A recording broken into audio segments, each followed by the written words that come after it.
wabarakatuh. Saya Rahmat Saputra dengan NIM C1B018008.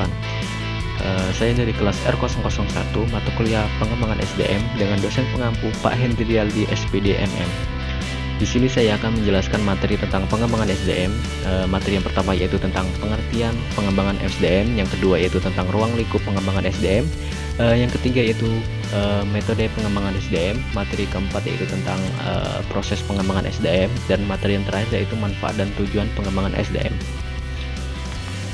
Baiklah, saya akan menjelaskan materi yang pertama yaitu pengertian pengembangan SDM. Pengembangan SDM adalah kerangka kerja untuk membantu karyawan mengembangkan keterampilan, pengetahuan, dan kemampuan pribadi dan organisasi. Selanjutnya yaitu ruang lingkup SDM. Yang pertama, Human Resource Planning, yaitu perencanaan sumber daya manusia yang dibutuhkan organisasi atau perusahaan. Yang kedua, yaitu Job Analysis, yaitu menganalisa dan menjelaskan secara rinci mengenai masing-masing pekerjaan atau jabatan dalam perusahaan atau organisasi. Yang ketiga yaitu Recruitment and Selection, yakni perekrutan atau penyelesaian karyawan yang dibutuhkan sesuai dengan syarat sistem, tata cara, dan proses yang telah ditentukan. Yang keempat yaitu Orientation dan Induction, yaitu memperkenalkan perusahaan, budaya, nilai, dan etika kerja.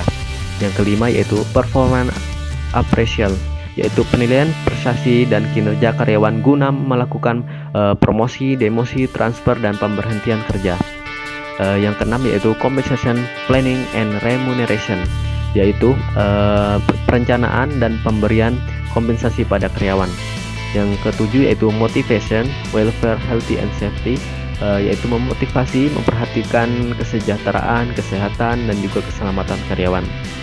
Dan yang terakhir yaitu Industrial Relation, yaitu menjaga hubungan dan komunikasi dengan serikat pekerja. Baiklah, selanjutnya yaitu metode pengembangan SDM. Yang pertama yaitu pelatihan. Pelatihan merupakan salah satu metode umum yang digunakan untuk mengembangkan tenaga kerja. Pelatihan dapat dilakukan di dalam maupun di luar perusahaan. Pelatihan di dalam perusahaan disebut dengan in-house training. Pelatihan ini dapat menggunakan pelatih yang berasal dari dalam perusahaan sendiri maupun di luar perusahaan. Sedangkan pelatihan di luar perusahaan atau dikenal dengan external training dapat dilakukan dengan cara mengirimkan karyawan ke lembaga pelatihan atau instansi tertentu, baik swasta maupun pemerintah. Yang kedua yaitu magang. Dalam pelaksanaan magang akan melibatkan berbagai pembelajaran yang lebih berpengalaman. Kegiatan magang ditunjukkan untuk menyelaraskan dan meningkatkan pengetahuan serta keterampilan. Magang dilakukan dengan menggunakan partisipasi tingkat tinggi dari para peserta yang memiliki tingkat transfer yang tinggi kepada pekerjaan. Yang ketiga yaitu Job Instruction Training. Job Instruction Training dapat menjadi salah satu metode pengembangan SDM. Job Instruction Training merupakan proses bertahap atau serangkaian langkah logis yang diajarkan secara bertahap untuk dapat memulai terlebih dahulu membuat urutan langkah yang dibutuhkan dalam pekerjaan. Urutan tersebut dibuat dalam serangkaian yang tepat. Yang keempat yaitu uji kompetensi. Uji kompetensi atau biasa disebut dengan uji kemampuan dapat dilakukan sebagai metode pengembangan SDM. Uji kompetensi dilakukan oleh pihak perusahaan atau lembaga sertifikat profesi yang diakreditasikan oleh Badan Nasional Sertifikat Profesi atau BNSP. Uji kompetensi yang dilakukan oleh pihak perusahaan berupa program tahunan yang dijalankan suatu departemen yang menjalankan standar internasional. Sedangkan uji kompetensi yang dilakukan oleh lembaga sertifikat profesi dapat setahap lebih maju karena sertifikat yang dikeluarkan untuk karyawan telah diuji kompetensi dan akan diakui secara nasional. Baiklah, selanjutnya saya akan menjelaskan proses pengembangan SDM.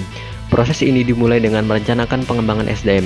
Dalam tahap ini, organisasi menganalisis, meramalkan, dan menentukan jumlah dan kualitas SDM baik untuk keperluan sekarang maupun keperluan yang akan datang untuk semua unit organisasi. Setelah merencanakan pengembangan SDM, organisasi kemudian menentukan kemampuan-kemampuan yang diperlukan. Dalam tahap ini, organisasi mengidentifikasi kemampuan-kemampuan untuk setiap jabatan, baik pelaksanaan, fungsional, maupun manajerial. Selanjutnya, organisasi perlu merencanakan suksesi. Dalam tahap ini, organisasi menentukan rencana pergantian jabatan, baik jangka pendek maupun jangka panjang, karena adanya kemungkinan pensiun, rotasi, promosi, dan sebagainya. Setelah merencanakan suksesi, tahap berikutnya adalah memperkirakan kebutuhan pengembangan SDM. Dalam tahap ini, organisasi dapat melakukan melalui assessment center, psikotes, dan evaluasi kinerja. Selanjutnya melakukan pendekatan. Ada beberapa jenis pendekatan yang dapat dilakukan dalam proses pengembangan SDM. Di antaranya yaitu yang pertama pendekatan mekanik atau klasik. Dalam pendekatan mekanis, apabila ada permasalahan yang berhubungan dengan tenaga kerja, maka unsur manusia dalam organisasi disamakan dengan faktor produksi lain, sehingga pimpinan perusahaan cenderung menekan pekerja dengan upah yang minim, sehingga biaya produksi rendah. Yang kedua yaitu pendekatan paternalisme atau paternalistik, merupakan suatu konsep yang menganggap manajemen sebagai pelindung terhadap karyawan. Berbagai usaha telah dilakukan oleh pimpinan perusahaan supaya para pekerja tidak mencari bantuan dari pihak lain. Yang ketiga yaitu pendekatan sistem sosial atau human relation. Pendekatan sistem sosial yang merupakan suatu pendekatan yang dalam pemecahan masalah selalu memperhitungkan faktor-faktor lingkungan. Setiap ada permasalahan, maka diusahakan dipecahkan dengan sebaik mungkin dengan risiko yang paling kecil bagi pihak tenaga kerja maupun pemberi kerja. Selanjutnya yaitu pendekatan sumber daya manusia. Karyawan dianggap sebagai manusia yang memiliki martabat dan kepentingan hidup yang harus diperhatikan agar hidup layak dan sejahtera. Yang kelima yaitu pendekatan manajerial. Organisasi sangat tergantung para manajer.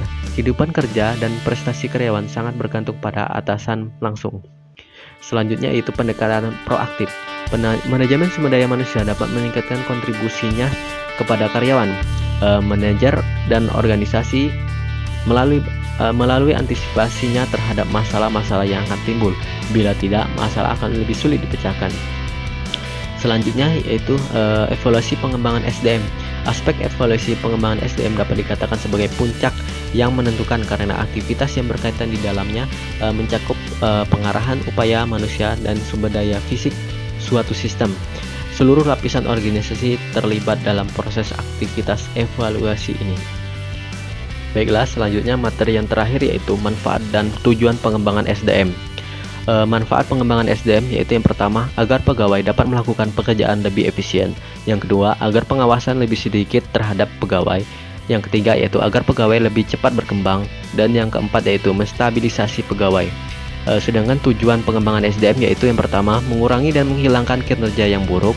Yang kedua yaitu meningkatkan produktivitas. Yang ketiga yaitu meningkatkan fleksibilitas dari angkatan kerja. Yang keempat yaitu meningkatkan komitmen karyawan. Dan yang terakhir yaitu mengurangi turnover dan absensi. Demikianlah penjelasan tentang materi pengembangan SDM dari saya. Lebih dan kurang saya mohon maaf. Saya akhiri, wabillahi taufiq wal hidayah. Wassalamualaikum warahmatullahi wabarakatuh. Terima kasih, thank you.